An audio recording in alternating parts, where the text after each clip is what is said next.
it kind of occurred to me yesterday when I was watching Rachel play and some of the other people you had good games about the depth of this roster when it's at 100%.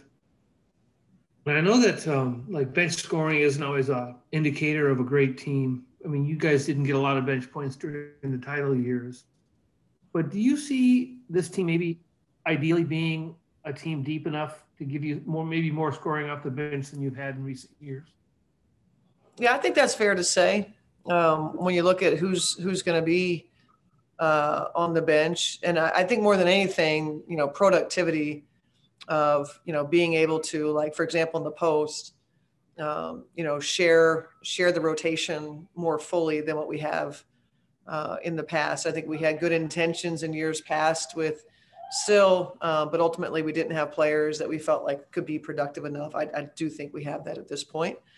And then on the perimeter, we've got, it's only going to be 11 players when it's all said and done. And then at some point we can add a 12th, but all players that I think can, when given an opportunity, a little bit like last year, that when we set a record for a number of players that, could come in and score.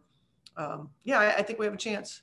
We have a chance to do that. And I really want to try to balance things minutes wise, maybe more than we ever have. So you kind of are looking at your rotation as maybe being more balanced because, I mean, obviously during the title years, you had 5 great players and they played, 34 minutes a game. There wasn't a lot of minutes for people, but you could see not just at center, maybe more balance, even at the point and at the off-guard position.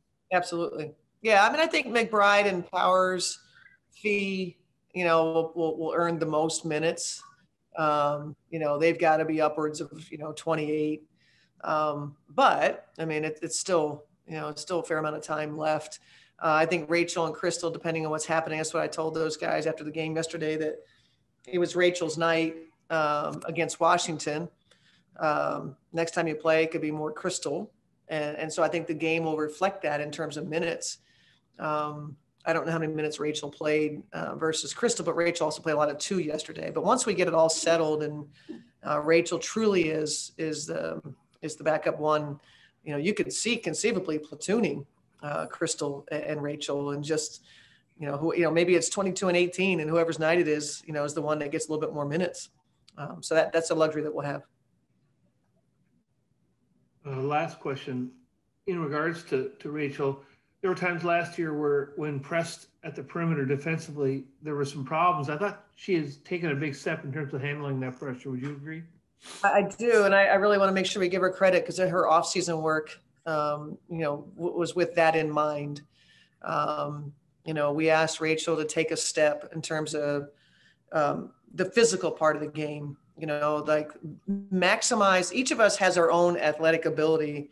Maximize your athletic ability, whatever that is. It's not as compared to other players. What is your maximum athletically, and let's try to reach that. And I think just understanding the game, as I told her, when you have such shot credibility that she has, there's really opportunities for her to, attack closeouts, get into the teeth of the defense and make plays. Rachel's a very good passer. She's a very good basketball player, very unselfish. But her work in the offseason physically has put her in this position to see what you saw yesterday. So not only the workouts that she has with a trainer that she's invested in, but her on-court workouts with coaches, just listening to what we're saying and applying it. And so Rachel's incredibly coachable. And so, I think it's going to be an important piece of what she's doing this year. Do we have any other questions for Coach? You're welcome. All right. All right. Thank you. See y'all. Coach, if I could have one more. No, maybe. Like this. Yes, Kent. Well, I wanted to give somebody else a chance to ask a question if they wanted to. But okay. Well, I appreciate it.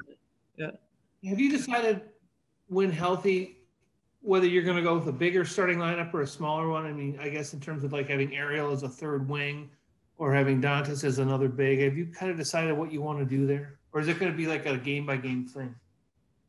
Yeah, I think if we had everybody in training camp at this point, we'd be able to say that.